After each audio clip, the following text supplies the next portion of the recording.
ililetwa ili watu wapate afya bora, sio bora afya. Ililetwa ili watoto wetu waweze kupata basari ili waende shule waelimike. Na mambo zingine mengi ambayo ugatuzi inaleta. Lakini tukienda pale na to defend corruption, to defend ufisadi, tunaua ugatuzi. Manake kama gavana ndiye amesimamia county ya Nairobi, county la Nairobi, na gavana mwenyewe ndiye inasemekana ni mfisadi, inamaanisha gavana anaua ugatuzi. Yeye mwenyewe anachukua kila kitu. Instead of devolution iende kwa wananchi, devolution inaenda kwa tumbo yake. So inamaanisha kwamba gavana anamaliza ugatuzi na haifai mtu yeyote amsupport, kwa sababu wanaona ya kwamba huyu ako karibu nao. Not unless kuna jambo nyingine ambayo watu wengine wanafaidika kulingana na hiyo uwizi wa gavana, lakini haifai asaidiwe, anafaa aende nyumbani. So kudefend corruption, kudefend ufisadi, kutetea ufisadi inamaanisha kwamba unaua ugatuzi. Ingekuwa ni wewe mheshimiwa hii leo, tuseme kwamba uko katika uongozi wa county na isemekane kwamba kuna madai kama hayo ambayo yanamuelekea gavana hii leo, haungetaka kupatiwa ile support kama vile ambavyo Sakaja amepatiwa ya kisiasa? Mujiri, mimi singefika hapo, maanake ningefanya chenye wananchi wanataka nifanye. Ningetenda yale yote ambazo nilipromise ama nitapromise wananchi. Kama ningekuwa pale, ningepeana maji. Kama ningekuwa pale, maji ingekuja Monday to Sunday, barabara zingekuwa bora zaidi, takataka ingekuwa mahali popote, vijana wetu na wamama wetu na wazee wangepata kazi. Ningekuwa pale Nairobi ingekuwa na 24-hour economy. Ningekuwa pale Nairobi hii, wanafunzi wetu, watoto wetu wangepata basari, waelimishwe, na pia wangekuwa na kula bure bila kila mzazi kupata shilingi kupeana hata shilingi moja. Mimi mwenyewe ndiye ningetaka nitafute hela, nitafute pesa, nipatie watu waanzishe biashara na nipeane kazi. So hii yote hizi zote hazingenipata. So hakuna venye ningekuwa pale penye gavana yuko saizi. Naam. Kuna watu ambao wanafikiria kwamba hatua ya rais na kiongozi wa ODM Raila Odinga kujaribu kumzuia Sakaja kutokana na kungatuliwa ofisini, kuna sababu ya kwamba wanaogopa kuwepo na kitu inaitwa uchaguzi mdogo katika Nairobi, labda kwa sababu ya kupimana nguvu na upinzani. Sijui kama una mawazo kama hayo. We kama rais ama baba, haifai uogope uchaguzi. Wameenda uchaguzi mingi sana, na uchaguzi yule kiongozi ambaye atachaguliwa ndiye atafanya kazi, na uchaguzi pia inakuja hapa tu miaka 2 ambazo zijazo. So hakuna haja kuogopa uchaguzi mdogo, lakini heri uende kwenye huo uchaguzi upewe mtu ambaye hauwezi fanya naye kazi hata kama hayuko kwenye mrengo wako, kushinda watu kufa kwenye hospitali, kuliko watu kupata majali barabarani juu kuna potholes kila mahali na wafi, kuliko pale ukienda hospitali hakuna madawa, kuliko watu wakose maji. So watu watakufa zaidi before tufike hiyo 2027, ilhali ungezuia hizi zote, watu wangerudi kwenye uchaguzi ili upate kiongozi bora ambaye anabadilisha maisha ya wana Nairobi. So haifai uogope whether mtu anakuja kuwa mtu wako au si mtu wako. Lakini unadhani wana hiyo hofu? Wanaweza kuwa na hofu pia. Wanaweza kuwa na hofu, lakini hofu yenye wanaweza kuwa nayo ya kuogopa, wanaweza kuwa naogopa tu ni Babu Owino, si mtu yeyote tena. Huyo ndio mtu ambaye hawataki.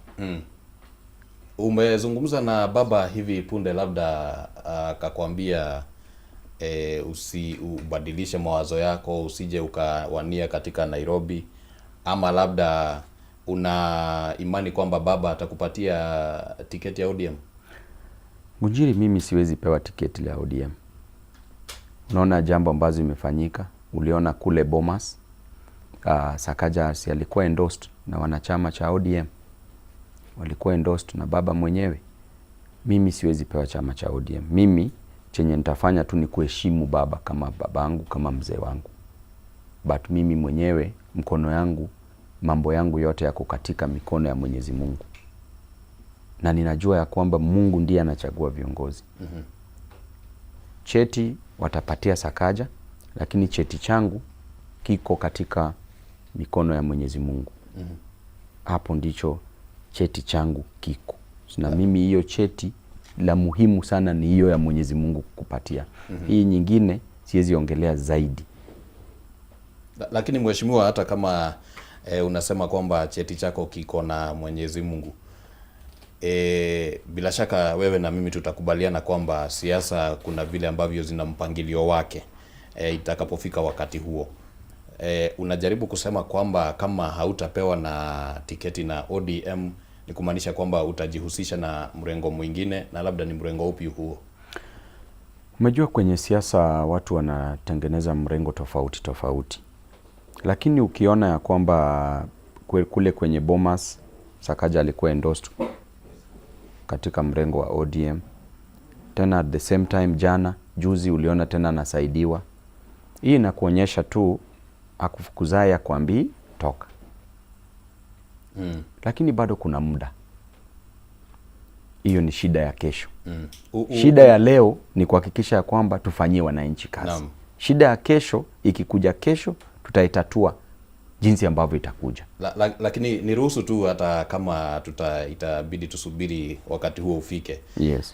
Lakini unaposema kwamba akufukuzaye hakuambii utoke, pia kuna wale ambao wanafikiria kwamba wewe ndio ulijifukuza kwanza, ndio pia wakaanza kukufukuza. Ulijiweka kando na chama cha ODM, mambo mengi kutoka pale mwanzo. Unakubaliana na hilo? Hakuna mtu yote anayempenda baba kunishinda. Mimi ndiye mtu wa kwanza ambaye alikuwa abducted kwenye serikali ya Ruto. Mimi ndiye mtu wa kwanza ambaye alikuwa abducted kutoka airport. Wakapotea na mimi siku ngapi? Siku 3. Wakanipeleka mpaka kule Wanguru, kule Mwea, Kirinyaga. Siku 3. Mimi ndiye nilikuwa nakufa na mzee wangu baba. Kwenye chopa tulipigwa na mawe kule Soi constituency wakati tulikupokuwa tukikampaign, presidential campaign. Mimi ndiye nimeshikwa kila mara nikiwa na makesi kadhaa kule kotini kwa sababu ya babangu Raila. Mimi ndiye nimeteseka zaidi. Ikikuja kwa mambo ya maandamano, mimi ndiye mmoja wao ambaye alikuwa akisanya watu kwenda maandamano. Huyo si mtu ambaye anajifukuza. Huyo ni mtu ambaye roho yake ilikuwa hapo. So mimi mwenyewe venye naona jambo venye inaendelea, bado tumesema kuna muda. Tusikose furaha ya leo kwa sababu ya shida ya kesho. Tuenjoy chenye iko leo. Kesho tutatatua hayo mashida yote kesho. Lakini kando na mashida ya cheti na chama, uhusiano wako na Raila Odinga uko namna gani kwa hivi sasa?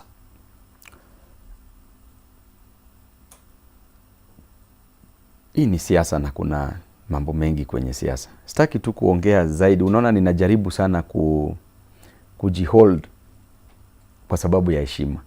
Ndio. Okay. Tutaiwachia hapo kwa sababu pia heshima. Yes. Kuna kikundi ambacho kimeanza kuonekana hivi majuzi cha viongozi ambacho wewe ni mmoja wapo wa wale viongozi ambao wanaonekana. Kikundi hiki sasa kimeanza kujiita Kenya Moja. Hebu tuelezee kuhusiana na kikundi hicho na malengo yake ya kisiasa ni yapi? Kikundi cha Kenya Moja ni kikundi ambacho kinataka kupigania haki ya wananchi, kama vile watu wengine wa opposition wakina Rigiji jinsi ambavyo pia wanafanya. Lakini hapo mbele pia tunaweza omba Mungu kama opposition yote inaweza kuwa united ili watoe candidate moja waweze kupeleka Kasongo nyumbani. Hiyo ndio ombi letu, lakini watu wanaweza anza wakiwa katika mrengo tofauti tofauti na mbele waje wawe pamoja. Ndio. Kwa hivyo unasema hiki kikundi kinahusishwa na upande wa upinzani? Hii ni kikundi cha upinzani. Katika upinzani tuna Kalonzo, Katika upinzani tuna Rigathi, tuna Eugene Wamalwa, tuna Matiang'i, tuna viongozi wengine wengi katika upinzani. Sisi pia tunataka kuhakikisha kwamba yule Mkenya ambaye analala njaa silale njaa. Kikundi cha Kenya Kwanza nataka kuhakikisha ya kwamba yale promises zote Kenya moja, au Kenya moja, sorry. Kikundi cha Kenya Moja inataka kuhakikisha ya kwamba yale promises zote ambazo zilipeanwa na serikali kuu na serikali ya Ruto, yale promises zote, ahadi zote zitimizwe. Hiyo ndio lengo letu. Na sisi tunataka viongozi wengine watu join kwenye hii lengo, tuhakikishe ya kwamba wale wa Kenya wasiwe abducted, wasiuliwe. Wale majenzi waweze kupata kazi. Yule mkulima ambaye kule Nyeri ama kule Kisumu, yule mkulima aweze kupata fertilizer vizuri, aweze kulima na apate mazao mema na auze ili apate nini? Pesa. Yule mtu ambaye anaishi Garissa mwenye aweze pata school fee, aweze kupata in form of bursaries ama pate kazi ili aweze kulipia mtoto wake karo ya shule. Hiyo ndio kitu ambayo tunataka tufanye Ngujiri. Kwa hivyo Kenya Moja iko na haki yote ya kupigania wananchi ya Kenya. Na Kenya Moja itapigania haki ya Wakenya. Kuna labda malengo yote ile ya kuandikisha Kenya Moja ikiwa kama chama, ama mpango ni upi? Hiyo sasa ni tomorrow's problem. Nilikwambia shida yote ya kesho tutaitatua kesho. Siku ya leo tupiganie haki ya Wakenya. Mtu yeyote ambaye anaweza join kushiriki na sisi, kukuja pamoja nasi tupiganie haki ya Wakenya. Lakini bila shaka mheshimiwa, ili kwamba Mkenya afanye uamuzi wa kushikania pamoja na Kenya Moja ama upinzani ama Kenya Kwanza, lazima pia aelewe matakwa yao ni yapi. Na ndio jambo ambalo tunajaribu kufanya hapa. Kwa mfano, hili kundi limeonekana kuwa na viongozi ambao ni tuseme ni vijana tu. Ndio. Na kumekuwa na mawazo ya kwamba labda mnajaribu kuwalenga wale vijana ambao ni Gen Z. Sijui kama hiyo ni jambo ambalo sio shida. Hii kundi iko na viongozi ambao walichaguliwa na wananchi, ambao wana represent yale matakwa yote ya wananchi ya Kenya. Na hii kundi iko na youthful leadership. Haimaanishi ya kwamba mtu yeyote ambaye sio youth haizi join. Mtu yeyote anaweza kuja aungane nasi. Na hii kundi ni kuhakikisha kwamba wapiganie haki ya wananchi ya Kenya. Na venye tumeanza hivi, tuko na wajumbe ambao saizi wanaelekea around 70 ambao wote wanataka kujoin hii kundi. Wengine wako already, wengine wanatumia maneno wanataka wakue members. Na hii kundi intention yao ni ngapi? Moja, ni kupigania haki ya wananchi. Kuhakikisha ya kwamba wananchi wahudumiwe. Tukinyamaza tu hivi, serikali inaweza maliza wananchi. Tukiongea, wataona hapa kuna shida, warekebishe. Juzi tuliongea mambo ya SHA. Unaona saizi jinsi ambavyo wanatembea sana, wanaongea kila siku juu ya SHA. Wanajaribu kusema kuna mahospitali ambazo ndio walikuwa na hii tabia ya ulaghai, ya ufisadi, wameiba hela, wanafaa wawe prosecuted. Umeona vizuri Duale akiongea. Lakini target yetu pia ni kwenye hiyo ministry. Wale viongozi ambao wako corrupt wote wafanye nini? Wafunge virago. Hiyo ndio hoja yetu kubwa zaidi. Na hii kundi itakuwa kubwa zaidi. Na hii kundi itasurprise watu. Maanake vijana ambao wako nchini Kenya wako over 65% ya population. Na hii kundi inatetea pia wazee wetu na wamama wetu. So hii kundi haina ubaguzi. Lakini mbona msijiunge na kwa mfano United Opposition, muwe mnasukuma agenda pamoja? Kwa sababu agenda zenu vile vile nikisikiza viongozi wa United Opposition ni kana kwamba zinafanana. Mbona msiungane tu kwa mapema? Inaonekana ni kana kwamba kuna kikundi hiki na kuna kikundi hiki. Unajua Biblia inasema katika Ecclesiastes 3 ya kwamba kuna wakati wa kila kitu. There's a time and a season for everything. na wakati huo ikifika tutaungana. Saa hizi bado lazima pia ujiami, utengeneze bezi yako vizuri, wewe pia waone ya kwamba mko sawa. Mkikuja juu ya meza, kila mtu aongee kulingana na haki ya mwananchi. Na umenipeleka katika swali ambalo nilikuwa nikuulize kwamba iwapo mnajitengeneza ili kwamba mkienda kwa meza kila mtu akuwe na usemi, ni meza ambayo inaweza kuwa imeandaliwa na upande wa serikali, pia inaweza kuwa imeandaliwa na upande wa upinzani? Serikali, sisi wote tunakubaliana ya kwamba serikali imedisappoint wananchi. Serikali haifanyii wananchi kazi. Sisi wote tunakubaliana. Yule mtu ambaye ako pale katika kijiji ambaye anasema serikali inafanya kazi, ushapata kazi? Uko na karo ya shule ya kulipia mtoto wako? Na we kama ni kijana, unaweza enda kazi, unaweza enda shuleni na ujilipie, ama mzazi wako ako na karo ya shule ya kukulipia? Uko na kazi? Na ukiwa na kazi, ni kazi bora ama ni bora kazi? So sisi wote tunakubaliana ya kwamba serikali imetufail. Sisi tunakubaliana sisi wote. So sisi wote tena tunakubaliana ya kwamba inafaa tupiganie haki ya wananchi, na huko ndio tutakuwa. Penye wananchi wako ndio tutakuwa. Naam. Lakini vile vile kumekuwa na madai kwamba na sijui ni kiasi gani cha watu ambacho kitakubaliana na hayo madai, upinzani kidogo umesemekana ni kana kwamba haujapeana ajenda yake kwa wazi, kiwango ya kwamba Mkenya anaweza kubaliana nao kwamba upinzani utakuwa na suluhu ya mambo ambayo serikali haijafanya. Chenye tungetaka ni ya kwamba wapinzani, wale viongozi walio katika upinzani wawe united na watoe candidate mmoja. Kila mtu asiwe ati anataka kuwania kiti cha, ili huyo candidate amenyana na candidate wa serikali.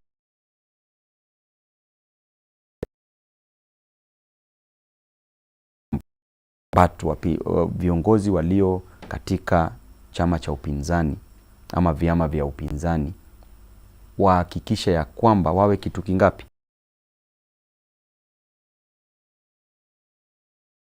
Tukikaa juu ya meza, chenye tuna discuss juu ya hiyo meza ni jinsi ambavyo kazi itapeanwa kwa Wakenya, jinsi ambavyo karo itapatikana kwa Wakenya, jinsi ambavyo pesa ya matibabu itapatikana kwa Wakenya, jinsi ambavyo pesa ya fertilizer itapatikana kwa wakulima, jinsi ambavyo hela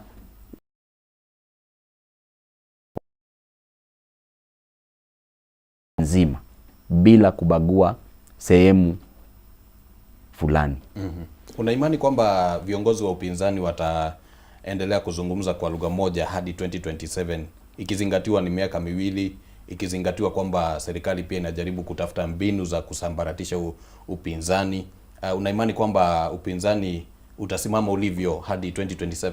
Mtu yeyote ambaye ana vision ya Wakenya akiwa kiongozi wa upinzani, yeyote ambaye ako katika uongozi pale upinzani, anafaa angalie mbele, asijiangalie kibinafsi.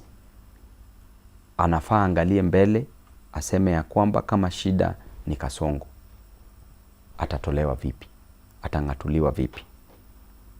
Hiyo pekee ndio inafaa idrive kila kiongozi ambaye ako katika upinzani, kuhakikisha ya kwamba yale mambo yote yenye inafaa wafanye ni ya mwananchi. Asijiangalie kibinafsi. Asiseme ya kwamba mimi ndiye ni bora zaidi kushinda mwingine. Wote wakae wakubaliane. Wakisema Babu Owino ndiye ametosha, anaweza toa Kasongo, basi ni sawa. Ama wakisema Babu Owino ndio sasa, huyu naye ashaenda, huyu wa Nairobi, huyu hakuna mtu hapo, huyu ashaenda. Na wakisema Babu ametosha kuchukua hiyo Nairobi, basi pia ni sawa. Na wakisema hautoshi kwa mfano, ama labda waseme utapatiwa nafasi wakati mwingine, wapatie mwingine, utakubaliana? Ngujiri, hakuna wakati mwingine, wakati ni sasa, kwa sababu mimi ndiye bora zaidi kwa wale watu wote ambao wanawania kiti cha ugavana. Kwa vipimo vipi? Kwa Nairobi yeyote. Kitu ya kwanza, Babu Owino ndiye akona development track record iliyo nzuri, kwa sababu Babu Owino ndiye amekuwa ranked the best member of parliament in Kenya. Utawachaje the best uende the last? Alright. Asante sana mheshimiwa. Utaniruhusu tena tuweza kupata mapumziko mafupi tu, alafu tutarejelea tuendelee na mjadala asubuhi ya leo. na turathi na mbere na miario guku thiini wa studio tuli na mheshimiwa Babu Owino kuma kule Embakasi East no kugeria kumenya meciria make megemainie na uteti wa bururi na utongoria nginya wa kaunti ya Nairobi. Tugicokereire tukwaria ciegie kuria bunge ungumania na maundu mangi ndugathingie mutambo.